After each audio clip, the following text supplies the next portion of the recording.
हमारे साथ इस वक्त देश के अलग अलग हिस्सों से स्टूडेंट्स जुड़ रहे हैं। इसके अलावा हमारे साथ मेडिकल एक्सपर्ट्स हैं, एजुकेशन फील्ड से जुड़े हुए एक्सपर्ट्स हैं, जो आगे की स्ट्रैटेजी क्या हो सकती है बोर्ड एग्जाम्स को लेकर, इस पर बात करेंगे। लेकिन परिस्थितियां देखिए, कोरोना काल में डरने वाली बात अब यह है कि बच्चे भी ज्यादा तादाद में इस बार बीमारी की चपेट में आ रहे हैं। यह फर्क है बीते साल और इस साल के आंकड़ों में।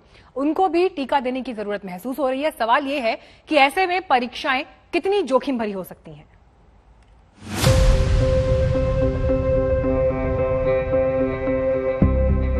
कोरोना की पहली लहर से बच्चे बच गए।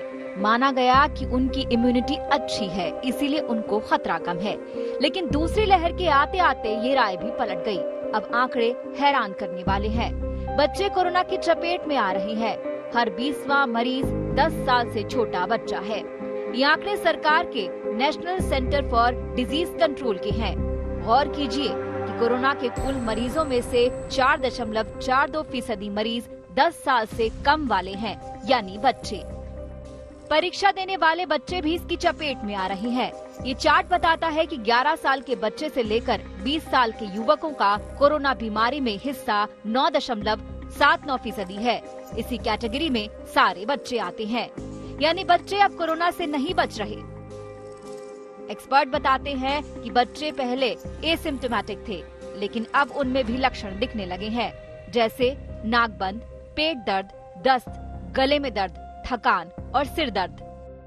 बच्चे अब बीमार भी हो रहे हैं और उनमें लक्षण भी दिख रहे हैं, यानी आज के हालात में परीक्षाएं करवाना किसी जोखिम से कम नहीं है। और शायद इसीलिए अब बच्चों के लिए टीके की वकालत भी हो रही है। आज तक ब्यूरो। तो सभी खास मेहमान लगातार हमारे साथ जुड़े हुए हैं। डॉक्टर रवि मलिक हमारे साथ हैं, डॉक्टर संजीव बागाई हमारे साथ मौजूद हैं, प्रमोद शर्मा जी हमारे साथ मौजूद हैं, आप वाइस प्रेसिडेंट हैं जेनेसिस ग्लोबल स्कूल के, और जुबिन मल्होत्रा करियर काउंसलर भी हमारे साथ इस वक्त मौजूद हैं। डॉक्टर रवि मलिक, एक रिपोर्ट हमने अभी दिखाई जिसमें हमने इस बात का जिक्र किया कि कैसे बच्चे अभी वैक्सीनेशन के दायरे से बाहर हैं, लेकिन परिस्थितियों को देखकर जरूरत ये महसूस हो रही है कि उन्हें भी इस दायरे में लाना पड़ सकता है आने वाले समय में। बिल्कुल, उन्हें लाना पड़ सकता है दायरे वाले समय में। जैसे मैंने बताया कि 18 साल से छोटे जो व्यक्ति हैं वो हमारे देश में 41% की पॉपुलेशन, यानी कि आप इमेजिन कीजिए कि कम से कम वो 50 करोड़ के करीब उनकी जो है पॉपुलेशन है, जो कि बहुत बड़ी पॉपुलेशन है। लेकिन यहाँ पर समस्या भी यही है कि बच्चों की जो ट्रायल्स हैं वो भी चल रहे हैं और अभी वो पूरे होंगे और उनमें थोड़ा टाइम लगेगा, तभी अप्रूवल मिलेगा। हर वैक्सीन में होता यही है कि शुरुआत में वो एडल्ट्स के लिए आती है और धीरे धीरे करके उसको फिर बच्चों के ऊपर ट्रायल्स होते हैं और फिर बाद में बच्चों की वैक्सीन आती है। लेकिन हाल फिलहाल अभी हमारे पास में 18 साल से छोटे बच्चों की वैक्सीन नहीं है। पूरे वर्ल्ड में केवल एक ही वैक्सीन है, फाइजर, जो कि 15 से 18 साल के लिए अभी तक अप्रूव्ड है। फाइजर के भी ट्रायल शुरू हो गए हैं, तो बच्चों के लिए जब अप्रूव होगी तब होगी। तो ये तो एक इम्पोर्टेंट चीज, जब तक हमारे बच्चों की वैक्सीन नहीं आती है तब तक हमें उन्हें बचा के रखना चाहिए। ये बहुत बड़ा फैक्टर है।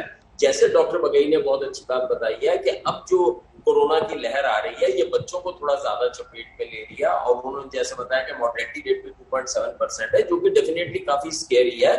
और ये बहुत विवेक के साथ डिसीजन लेने की आवश्यकता है। बच्चों की जान पहले जरूरी है, डेफिनेटली एजुकेशन भी बहुत जरूरी है, लेकिन जान बहुत जरूरी है। हो सके तो ऑफलाइन अगर काम हो 12th के लिए तो ठीक है, और 10th के लिए पुराने इसी सवाल को लेकर मैं जुबिन मल्होत्रा के पास जा रही हूँ। देखिए जुबिन साहब, जो पॉइंट यहाँ पर डॉक्टर मलिक कह रहे हैं कि वैकल्पिक व्यवस्था की जाए। आपने पहले कहा था कि 10th के एग्जाम बेशक कैंसिल हो जाए, लेकिन 12th के लिए एग्जाम होने चाहिए। लेकिन उसके लिए बेहतर विकल्प, बेहतर ऑप्शंस क्या हो सकते हैं, और क्या हमारा सिस्टम उसके लिए उतना तैयार है?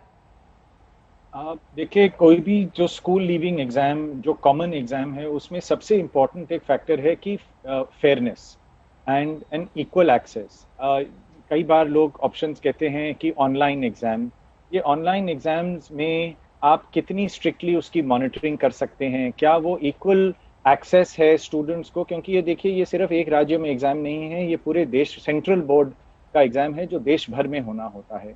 ये आसान नहीं है। स्कूल के भी एग्जाम्स हम देख रहे हैं, कराते हैं, बिजली चली जाती है, नेट कनेक्शन ड्रॉप हो जाता है। ये ऑनलाइन मोड में आई डोंट थिंक अभी हम रेडी हैं, ना वो एक इक्वली फेयरली किया जा सकता है। एक और पॉइंट पहले छूट गया था, ये तकरीबन आई थिंक ये लेट फरवरी अर्ली मार्च की बात है। दिल्ली में ही कई स्कूल्स में स्टूडेंट्स को बुलाया गया था प्रैक्टिकल क्लासेस वगैरह के लिए, और वहीं एक स्कूल में एक स्टूडेंट को कोरोना पॉजिटिव पाया गया था, एंड इमीडिएटली आपको वहां बंद करना पड़ा।